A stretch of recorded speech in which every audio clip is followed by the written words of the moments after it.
Yo,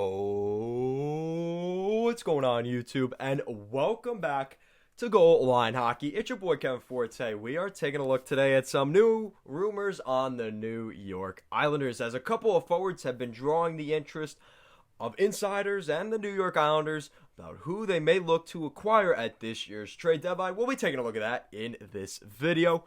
If you guys like what we're doing here at Goal Line Hockey, want to see the latest news around the NHL, want to help us hit 1,000 subscribers, make sure to give this video a big thumbs up and even bigger, subscribe down below, and let's take a look at the latest on the New York Islanders. So, according to the fourth period, the Pittsburgh Penguins and the Boston Bruins have been linked to New Jersey Devils' Kyle Palmieri. Now, you may be wondering, what does that have to do with the Islanders?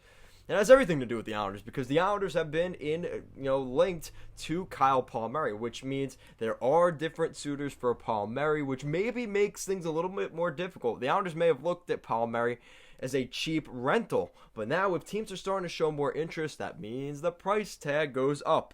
As there's more suitors available, Kyle Palmieri becomes more expensive. So, if that's the case and it's too rich for Lou Lamoriello's goods, maybe we see the Islanders look somewhere else. And we've heard of other names. So according to Dennis Bernstein, if the Islanders prefer a scoring forward, some options could include Rickard Rakell of the Anaheim Ducks, Dustin Brown of the Los Angeles Kings, and Nashville Predators forward Calle Jarnkrok. Now this is interesting because those guys in particular, I think, will be Islanders targets. You look at some of their contracts. So you got Kyle Palmieri, $4.65 million. He is an unrestricted free agent this summer.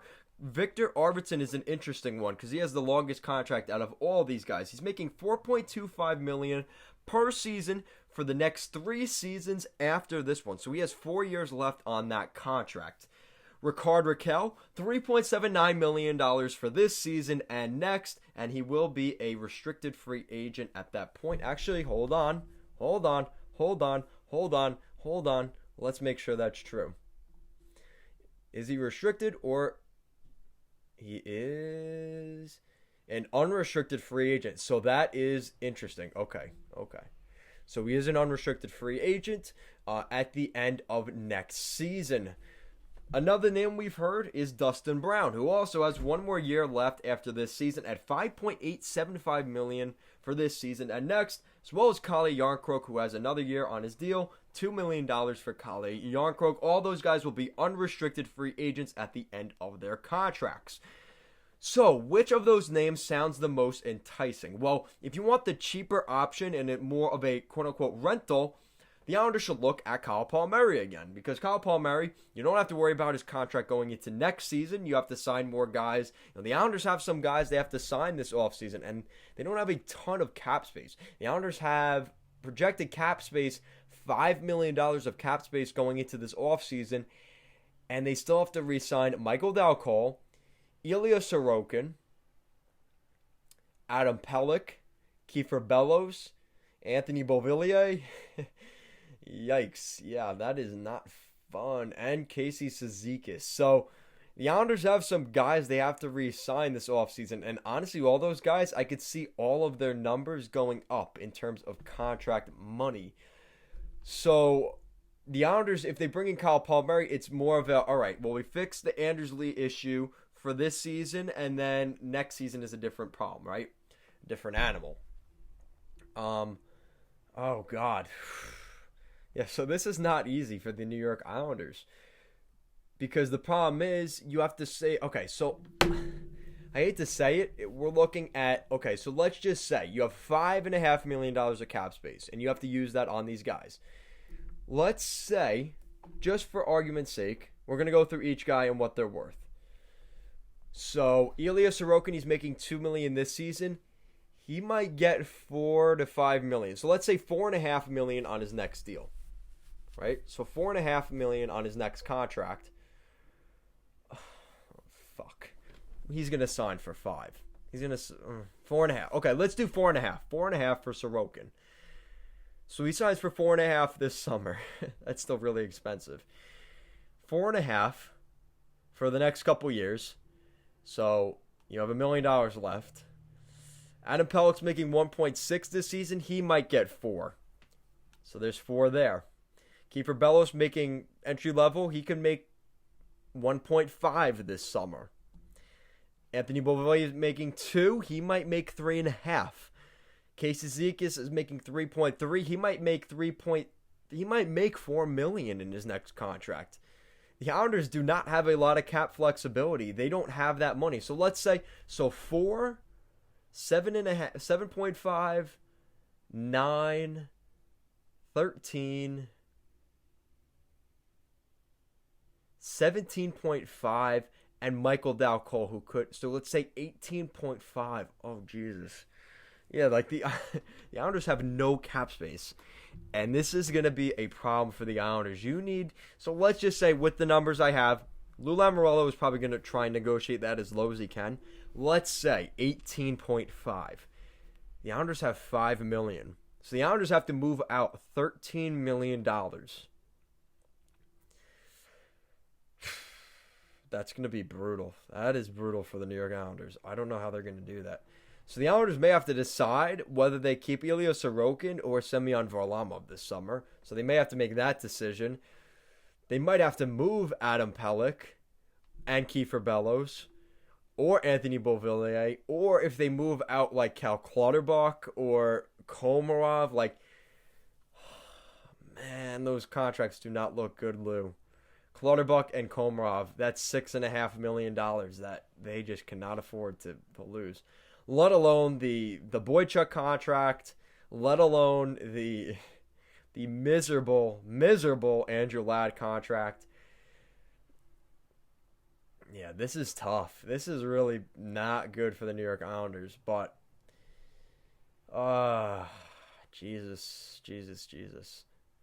Yeah, so this is where we're at, guys. But like I said, the good news is the Islanders are going to have to make some decisions. At the end of the day, which guy do I think is the best fit? I hate to say it, but logistics-wise with salary, and it might be Kyle Palmieri. And I'd like to see a guy like Victor Arvidsson. I mean, the best guy is Rickard Rakell because I have a bias. I like the Ducks. If Rickard Rakell went to the New York Islanders, I would love that.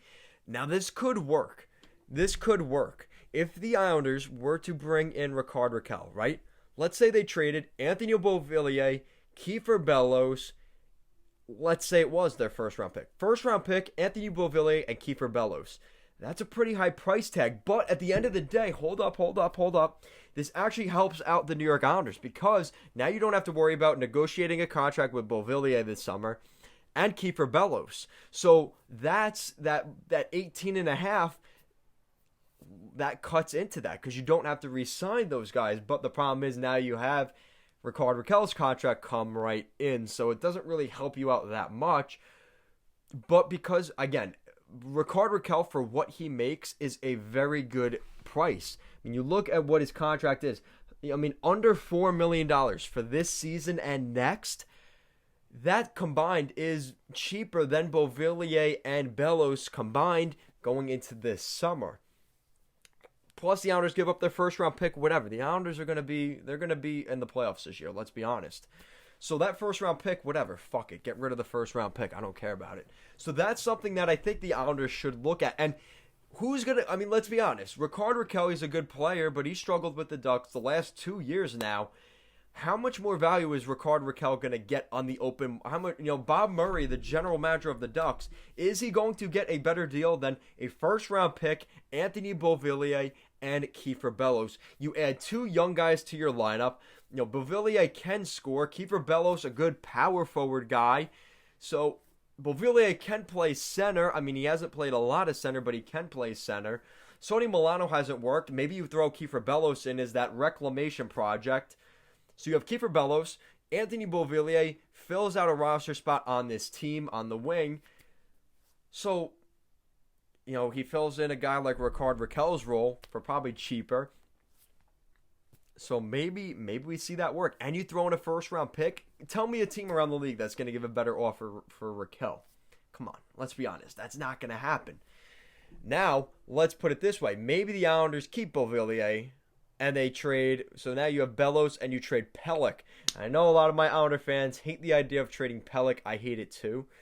But let's say you trade Pelech, right? You trade Adam Pelech and Bellows and your first round pick, you're going to be because Pelech is going to cost a lot more. So maybe for cap value, the Islanders decide that Pelech is the guy that has to go.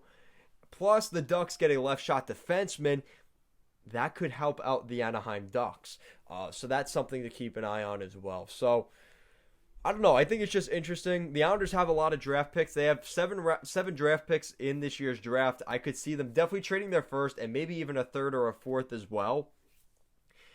The Islanders are in a window, guys. The Islanders are in a window to win a Stanley Cup. And if they see themselves as a contender this year, maybe it's best to make that Rickard Rakell move. Now, I think Arvidsson's interesting. I like the idea of even a Mikael Granlund.